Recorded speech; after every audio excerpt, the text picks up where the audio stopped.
Hi, my name is Jay Osa. I coach people win with their speeches.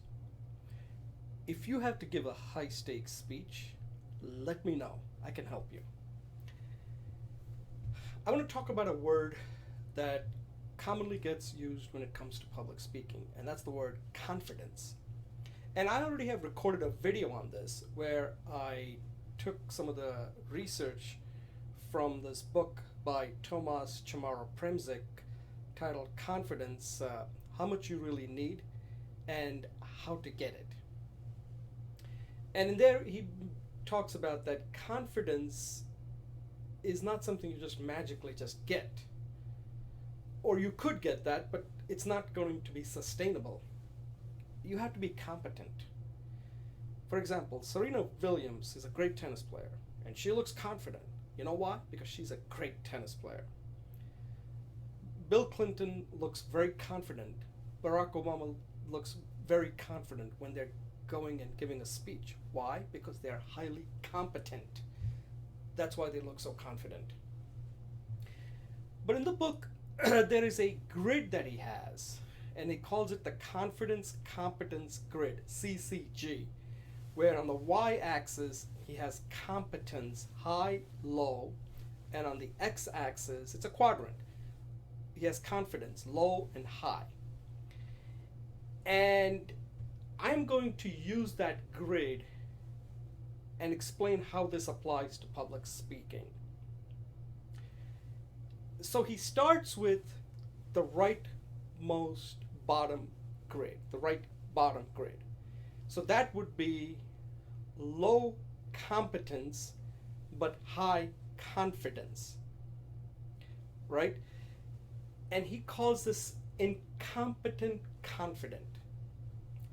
So that means that I'm not competent, but I'm just pretending to be confident. Like, yeah, I can give a great speech. Yeah, oh, sure.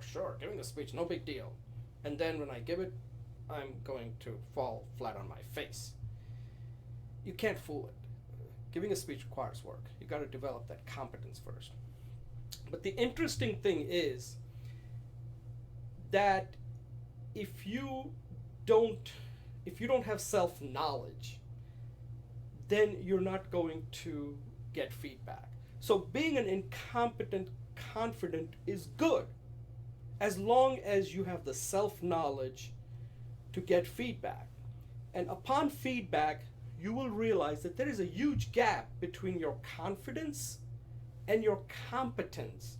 Because as I said, that lower right grid is low competence and high confidence. So your confidence is gonna have to shrink towards low confidence. Okay, so I hope you understood that. That if you're on the bottom right grid, most people who are incompetent, confident, and they don't have self-knowledge, they'll just remain there. And they will think that they are really good speakers, and they'll never get any feedback, and they're never going to make any kind of improvement. They're not going to take courses, they're not going to watch my video, they're not going to take the Coursera course, they're not going to do anything. They just think that they're just natural, and those people are classified as incompetent confident. And they are not going to do well, and they may not even know about it. They may not even care about it. But let's say you know that, and you want to do something about it, but you think you're good, but you know that, you know what, I want to get a feedback because I'm not 100% sure whether I'm really that good at public speaking. You have that self-knowledge. At that point, you're going to seek feedback. And with that feedback, you're going to move from that right bottom quadrant to the left bottom quadrant. And that is low competence and low confidence. Now you might say, well, why would anybody want to be there? You want to be there because you want to get better. You want to improve. So you know that in order for me to improve, I can't have that false sense of confidence. My confidence is low because my competence is low. So they have to kind of match. Your competence and confidence have to come together. Here coming together, if you think that public speaking is so difficult, it's not for you, then you're not going to do anything. You're just going to remain there. But that's not what we're talking about. If you're watching this video and you are at that lower bottom grid, low competence and low confidence, the reason you are there, you don't want to remain there. You want to improve. So you get to the next level, the left top quadrant, right? That would make you high competent, but you're still not high confidence, right? So you want to get out of that low competence and low confidence to high competence and low confidence. Now, the upper left quadrant is kind of interesting. At this point, your competence is high. Let's say you've taken the Coursera course, you've gone through the 330 challenge. At this point, you are competent. You're quite competent, but you still may not be confident. And some people kind of remain at that point. They just are real perfectionists. They're real, they're very critical of their public speaking skills. And that's not bad. That's good as long as you do not expose your insecurities, according to Tomas Chamorro-Premuzic. That will make you keep getting better and better. But also, you're getting better because you just have that low confidence that you feel like no matter how competent you are, no matter how much people tell you, hey, Jay, you're really competent, but I don't believe so. I need to keep on getting better and better. And that's good. The only thing is that you do not want other people to know about your insecurities. So that's the negative side of it. Being at that left top quadrant is a good thing. Your competence is high, but your confidence is low, which could hurt you in the sense that you may not seek out opportunities because you feel like, even though you're good, people are telling you good, but you are really your worst critic. And you're saying, there is an opportunity to give a speech, but I just don't think I'm good enough. So being there for too long could hurt you. You eventually want to move into the right, the left, the right quadrant, the right top quadrant. That's the ultimate, right? That's the fourth quadrant you want to be in. That quadrant would mean that you are highly competent and highly confident. And that being there makes you feel good. You really now feel good about your public speaking skills because you're competent, you have taken you've done your goals video, you have taken the Coursera course, you did 4 speeches, you went through the 330 challenge, and now you're recording 2-3 speeches regularly a week. At that point, you should be feeling good. You're highly competent and you're highly confident. The negative side of this is that you could get complacent. Complacent in the sense that you may not do any more recording. That's what happens with a lot of people. Once they finish a course, they don't continue recording any more speeches. They think they're done. So suddenly they become, they have high confidence, but they drop into that right lower quadrant. The right lower quadrant, which is where you become incompetent confident.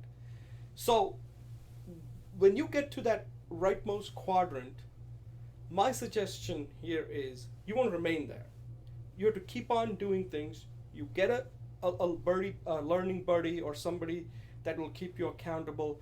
Or perhaps if you're a professional speaker, get a coach so that the coach will tell you exactly what your competence level is, because otherwise you don't want to develop that false sense of confidence.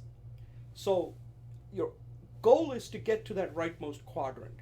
But the way it works is that if you're starting out, you're going to become initially either an incompetent confident or somebody who is has low confidence and low competence. But here you want to improve. Here you want to get feedback so that you know that your competence and confidence are aligned. But if it's aligned in the low sense, that means now you're motivated to improve. A lot of people remain there. They don't improve. They just remain low competent and low confident, and they don't even give a speech. So you want to get out of that left bottom quadrant and move to the left top quadrant. But at that left top quadrant, you could be taking all these courses and improving, that at some point you want to start moving into the golden quadrant, the rightmost quadrant, the fourth quadrant, where you're highly competent and highly confident. But there you have to be careful. You could get complacent. You may stop recording videos. Like I could not record any more videos. I don't want that to happen. So I keep recording these videos, and I want to let you know that this is commonly what happens. And the way to prevent it is, once you get to that fourth quadrant, is there's still a lot of work that's needed. You still have to work with your accountable buddy.